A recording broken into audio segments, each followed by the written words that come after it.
Hey, good day, Rising Ground family. Pastor Jamal here. I just wanted to hop in really fast. I feel like God gave me a little revelation on something, or kind of a deeper revelation on something real quick, and I wanted to share it. I'm actually on my wife's makeup desk because I can't find a place to record this because so much going on. So bear with me. But anyway, the blood. I'm going to read what I wrote because I don't want to mess it up.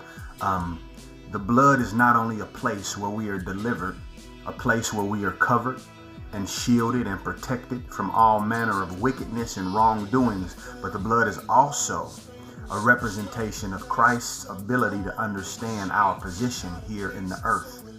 You know, we find ourselves not believing that God or Christ truly understands our predicament. We always say, but that was Jesus, he's God, but that was this and that was that. You know, who really can understand what I'm going through? But Jesus really understood what you're going through. Why is that important to really realize? Because in his authority, the authority that he was given at his being crucified, being buried, you know, when he rose up and he ascended into the position of the right hand of God, high above any other authority, any other leader, ruler, government, or anything, because that's where he is. He took with him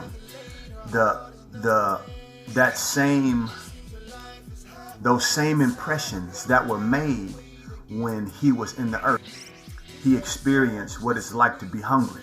He experienced what it's like to bleed. He experienced what it's like to be ridiculed, to be spit on, to be judged, and all of these different ways, because as God doesn't experience that. The Father can't experience that. So, but Jesus can. So when it talks about him standing in your stead, his blood cries out from the mercy seat. All of these things just represent Christ knows exactly what you're feeling, what you're going through, but he also knows the remedy of how to get out of it and how to ascend beyond it, because he's given us that authority. So we can actually live in the earth in that authority and conquer these moments. But we have to believe sometimes what's unbelievable. Sometimes it's unbelievable to think that God truly knows your circumstances. God truly understands. How can my prayers aren't being answered because God don't know what I'm going through? But that's a lie from the pit, right?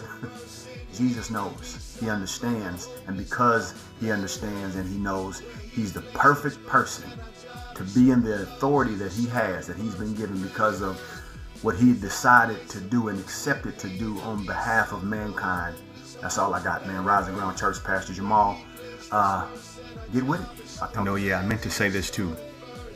You guys hear me talking a lot about our authority. I keep bringing it up. I keep saying it. I keep mentioning it, and things that surround it.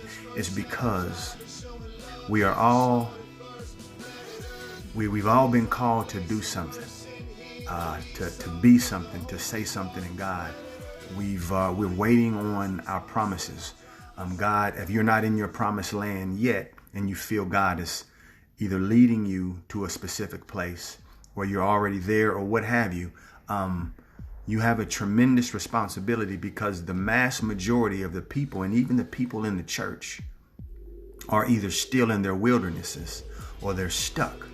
So the ones who have made it over, you're no longer chasing after manna, of course, because you're in your promised land.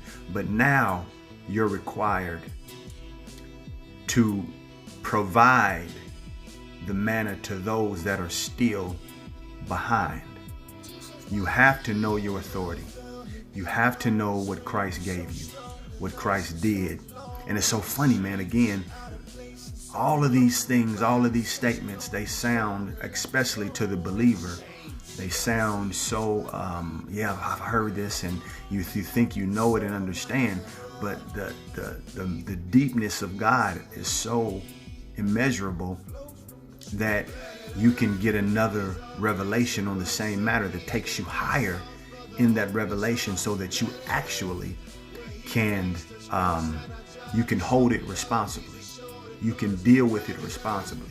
So you have to know your authority, because where you are now, you got a lot of people behind you that God has chosen for you to help out, to help up and out. And it's going to require you really being a good and a great steward over your anointing.